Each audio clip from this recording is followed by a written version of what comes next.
All right. So I read that one. Here's another one. All right. Bill, just to give you some background, I'm a 36-year-old Asian woman. Oh, I read this one last week. I wanted her to send me a picture. You know? Anyways, Bill, first, thank you for the laughs on your weekly podcast. Beep-a-dop-a-doop-oo. All right. I want to comment on your drinking.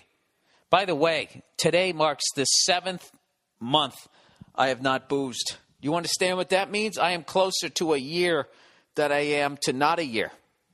All right? That was for those of you out there who are not good at math. You don't realize that there's 12 months in a year. And I don't know when it's going to happen. But when it does, when I was in the Pentagon, I was thinking about drinking. Because I went to their gift shop. Yeah, they do have a gift shop at the Pentagon. And you know what else was awesome? No one there seemed to know how many floors there were. They said there's rumored to be like another 5 below the ground, but nobody really knows.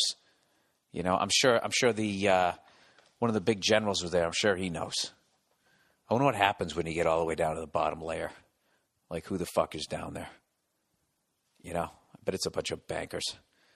I bet there's like an underground subway from the Federal Reserve right over to that lower level of the Pentagon. There's a little office in there. And that's where the people from the Federal Reserve go when they want to yell at the president. And the president comes over on his little private subway. Because it's all so close together, right? He comes over. And then he sits outside their office all fucking nervous, like wringing his hands, going, oh, God, did I not say it right?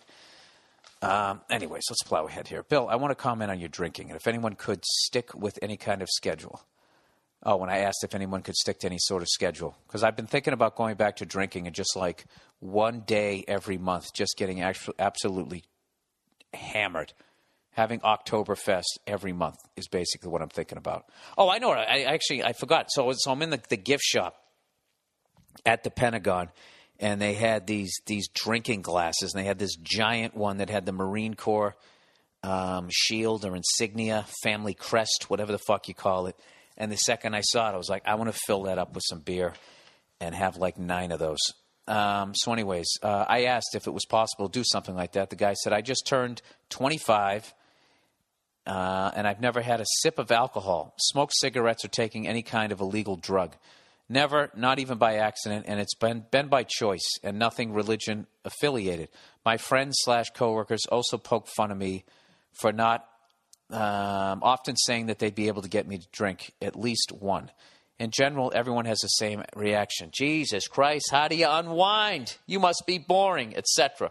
Well, anyways, I guess that what I'm saying is it is possible to not drink with all the opportunities out there that are in the world and the stress of life in general. It can be possible to at least get it down to drinking only one day a week. Congrats on your streak, and if not drinking, and thanks for the last.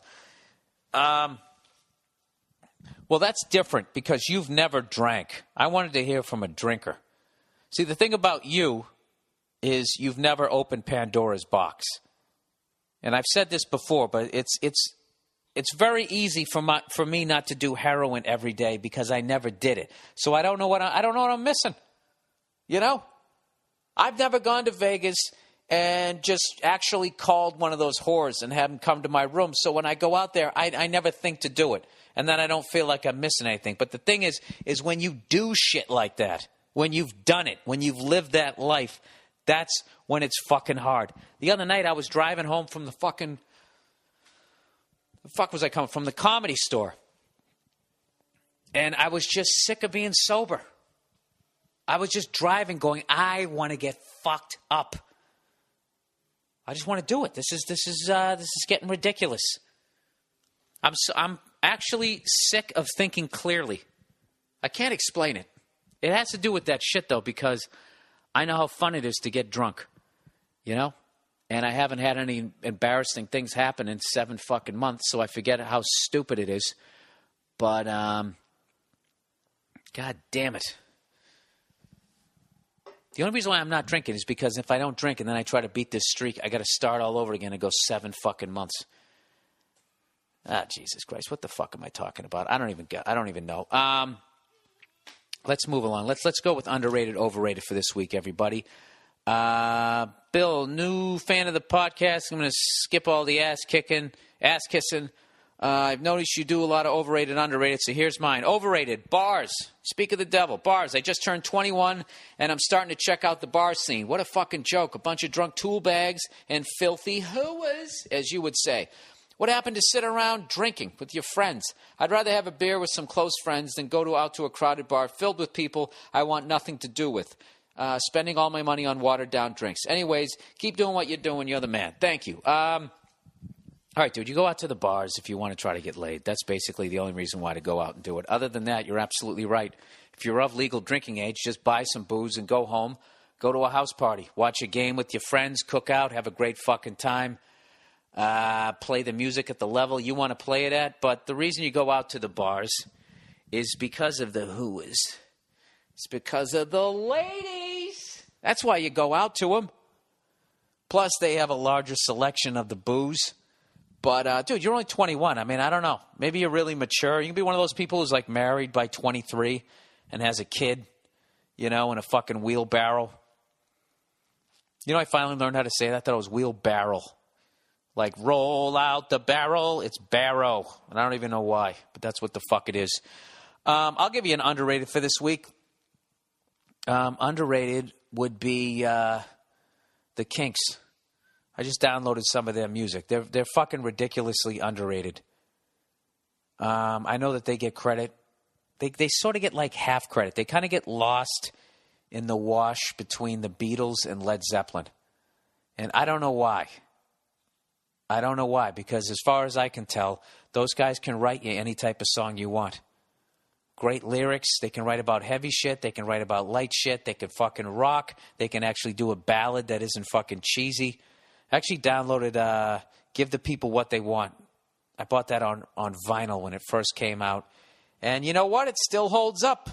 Still fucking holds up to me. And actually, with my guitar playing skills, I can figure out some of the songs. All right, we're getting to the end of the podcast here. What was the last fucking thing I wanted to tell you guys? Oh, wait a minute. I got two big topics to talk about. One, Bruins versus Tampa Bay Lightning.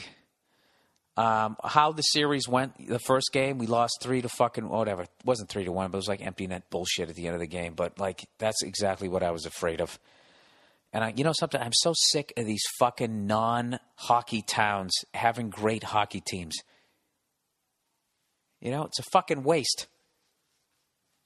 It's a fucking waste. It's like having a boat and you live in the middle of Nebraska. There's no reason to have a fucking hockey team. Oh, that amazing hockey team. They're a fucking great team and easily the best team we've played and come up against so far. They're just a great fucking team, and I easily think that those guys could win the Stanley Cup. Our guys, on the other hand, I don't know. I think we got a shot, but like Tampa Bay, I think if I had to put my money on it, I pick Tampa Bay because Vancouver and San Jose, they're too fucking inconsistent. They'll play like lights out fucking hockey 3 games in a row and then just fucking, hey man, let's make it interesting. And they'll lose like the next fucking 2-3 in a row. I don't believe in those teams. You can't fucking do that. Eventually, that kind of playing is going to bite you in the ass. And considering they're going to knock each other out, everybody thinks the champion's coming from the West. I got news for you. It's coming from the East. And I swear to God, if Tampa Bay wins their second fucking Stanley Cup during the time of this Bruins drought, that white trash piece of shit city that nobody goes to, you know? It's like one level above Jacksonville. More people go to Orlando than go to Tampa. People go to Miami. They go to Fort Lauderdale. Bunch of fucking rednecks go out to Daytona for the Daytona 500. We start with the fucking Super Bowl. Super Bowl NASCAR driving, baby. Right? Nobody goes to Tampa. You know what I was doing yesterday? I was twittering during the fucking game. And all I was doing was just shitting on Tampa. Just shitting on the city. Trying to annoy people. And, of course, people are taking it seriously, which makes it fun. And I said, Tampa, that's the type of city you go to when you, like, abandon your family. You know, where you just got divorced. There was a life-altering moment in your life where you just got kicked so hard in the balls, you've just decided to say, fuck it. That's when you move to a city like Tampa. You've quit. That's what Tampa's for. Tampa is for quitters. And all you people down there with your brand new Lightning fucking jerseys, or even worse, the free fucking T-shirt that you got from the local radio station. All right? No wonder you finally fill in the arena. You finally want to see what a winner looks like. Isn't that what it is? Through all those fucking years of losing? Huh? The Tampa Bay Buccaneers? Bunch of fucking losers.